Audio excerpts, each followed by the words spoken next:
রাঙ্গুনিয়া শিলকে বিএনপির প্রতিষ্ঠা বার্ষিকী উপলক্ষে আলোচনা সভা অনুষ্ঠিত।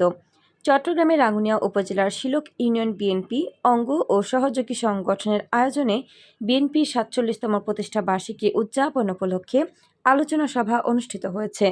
সোমবার ১ সেপ্টেম্বর বিকেলে শিলক বাজার চত্বরে শিলক ইউনিয়ন বিএনপির সভাপতি মোকাররম হোসেন বান্টুর সভাপতিত্বে সভায় প্রধান অতিথির বক্তব্য রাখেন রাঙ্গুনিয়া উপজেলা বিএনপির সদস্য জামশেদ আলী তালুকদার। প্রধান বক্তার বক্তব্য রাখেন রাঙ্গুনিয়া উপজেলা বিএনপির সদস্য শওকত আলী তালুকদার। স্বাগত বক্তব্য রাখেন দক্ষিণ রাঙ্গুনিয়া থানা যুবদলের সদস্য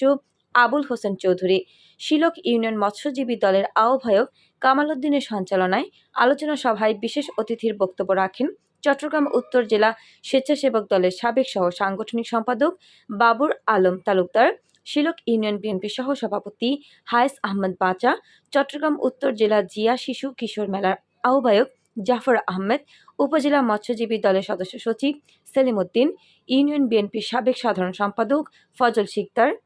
নুরুল করিম মেম্বার, নূর নবী মেম্বার, দক্ষিণ রাঙ্গুনিয়া থানা যুবদলের যুগ্ম আহ্বায়ক শাহাবুদ্দিন, ইউনিয়ন বিএনপি নেতা বিশ্বজিৎ বড়ুয়া, উপজেলা ছাত্রদলের সাবেক যুগ্ম আহ্বায়ক মহসিন তালুকদার, ইউনিয়ন ছাত্রদলের সভাপতি নিশাদ শিকদার, সাধারণ সম্পাদক রাকিবুল হাসান, ইউনিয়ন বিএনপি নেতা সালেহ আহমেদ, ইউনিয়ন যুবদলের সিনিয়র যুগ্ম আহ্বায়ক মোহাম্মদ আলী সহ বিএনপি অঙ্গ ও সহযোগী সংগঠনের নেতাকর্মী।